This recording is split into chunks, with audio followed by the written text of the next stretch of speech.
আসসালামু আলাইকুম। সবাইকে নতুন ভিডিওতে স্বাগতম।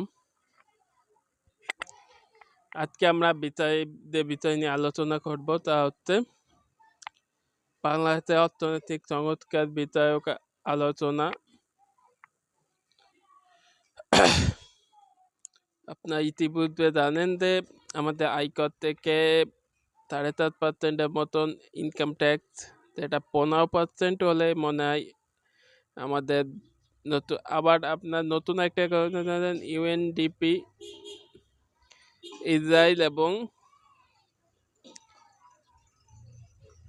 মিশর বাদে সমস্ত দেশ থেকে তাদের স্থগিত ঘোষণা করতে বাংলাদেশ সহ। এটা বাংলাদেশের এনজিও সেক্টরের জন্য একটা বিরাট ঝুঁকি, কারণ বাংলাদেশ এনজিও সেক্টর দেশ এবং দেশের বাইরে বিভিন্ন জায়গা দ্বারা কাজ করে থাকে।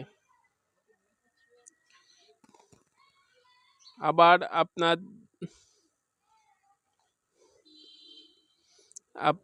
আপনারা একটা জিনিস লক্ষ্য করবেন যে আমাদের বাজেটে ভ্যাট 53%, তারপরেও আবার আমাদের ভ্যাট বাড়ানো হয়েছে অর্থনৈতিক চমৎকারে। ভ্যাট বাড়ানো মানে মূল্যের দাম বৃদ্ধি পায়।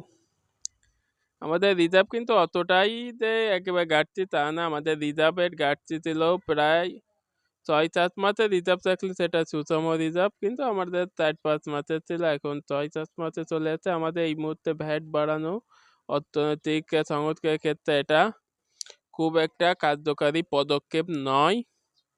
অপরদিকে আমাদের ইনকাম ট্যাক্স, যেহেতু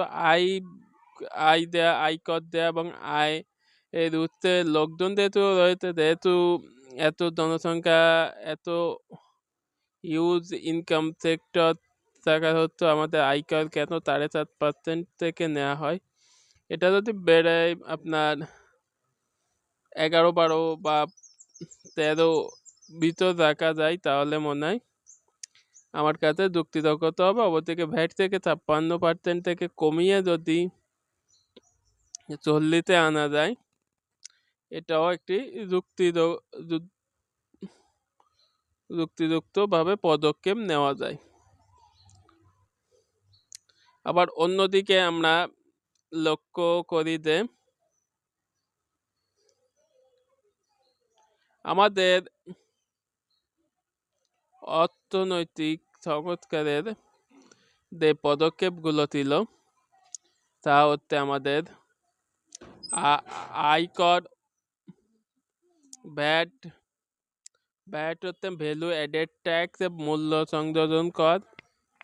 এগুলো যদি আমরা সঠিকভাবে রক্ষণাবেক্ষণ, আমাদের জনশক্তি এবং আমাদের জনশক্তি সঠিকভাবে যদি কার্যকর করতে পারি, তৃণমূল থেকে যদি আমরা জনশক্তি গঠন করতে পারি, তাহলে মনে হয় না আমাদের অর্থনীতিতে একটা গুরুত্বপূর্ণ নির্ভরশীলতা এবং অধিক গুরুত্বপূর্ণ ভূমিকা পালন করবে, এমনটাই আশা করি বলা হয়েছে। সবাইকে এই পর্যন্ত অর্থনৈতিক চমৎকারের নতুন পর্বে সবাইকে এই পর্যন্ত। সবাই ভালো থাকবেন, ধন্যবাদ।